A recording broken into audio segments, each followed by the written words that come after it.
All right, let's get into this conversation. Finally got our guest on the line. It's time for our Live Well feature.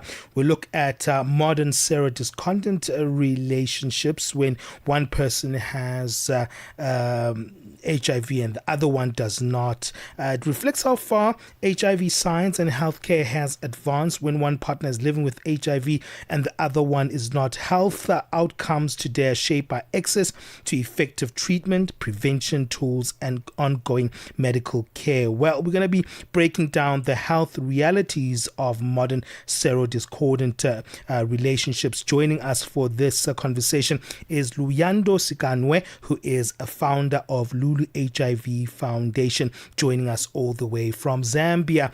Luyando, welcome on the show. Thank you very much. I'm humbled. We are humbled for you to join us and for you to be transparent on this conversation. Give us a little bit more on the definition of how we can say serodiscordant relationships are. This is Luyando from Zambia, living HIV positive for good 17 years. You know, the moment you have been tested HIV positive, there's always that breakdown. You know, some people even go up to years and years, and some people it will take them maybe for months, a year. They are okay. So actually, it depends with how you, a human being. Most of the times I always say, when something happens to you, learn to accept and move on and live happy, because we all have something that it's either if you're not affected, you are affected.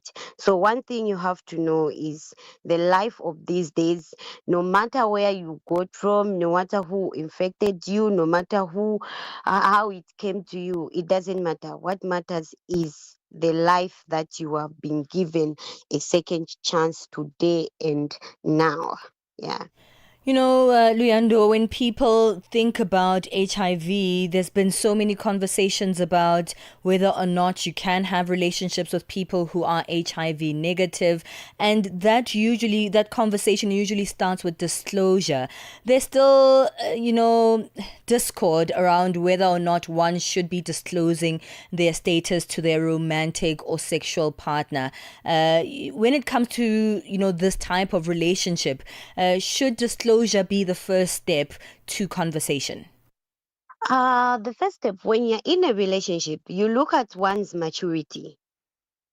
Before disclosure, you have to look at one's maturity. And Okay.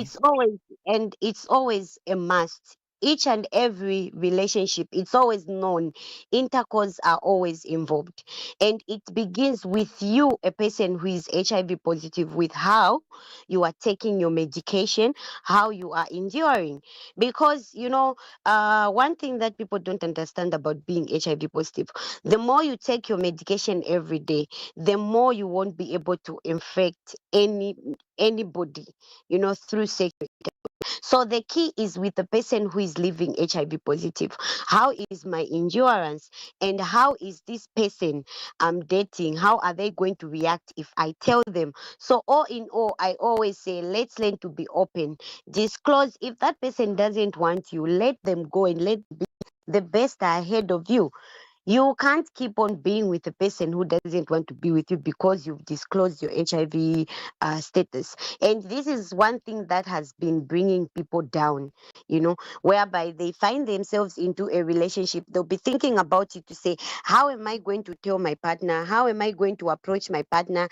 Maybe if I tell them to say I'm living HIV positive, they are going to they won't accept me. They'll end up ending the relationship, and I still love this person. But one thing you have to know is disclosure is the best way, because each and every relationship, once you step into that relationship, it is known to say this relationship intercourse will be Sure. involved. I don't think there's a relationship in our generation where we can say intercourse are not involved. I don't think so.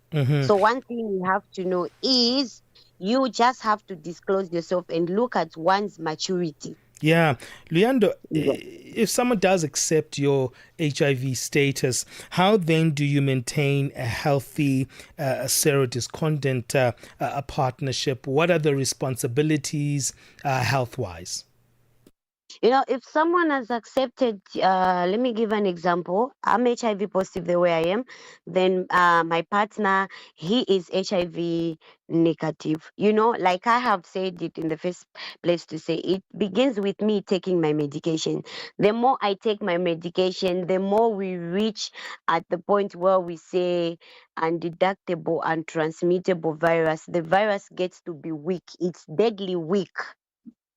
So, once you tell your partner, and if your partner is okay with it, you go with it. If your partner is not okay, you end things from there and focus on yourself. Continue taking your medication. The best will find you and it will locate you. You don't have to kill yourself to say, no, because this person has denied me, this person has rejected me, I'm not going to be with, maybe I'll also stop taking my medication, I'll stop enduring to my HIV life. It doesn't work like that.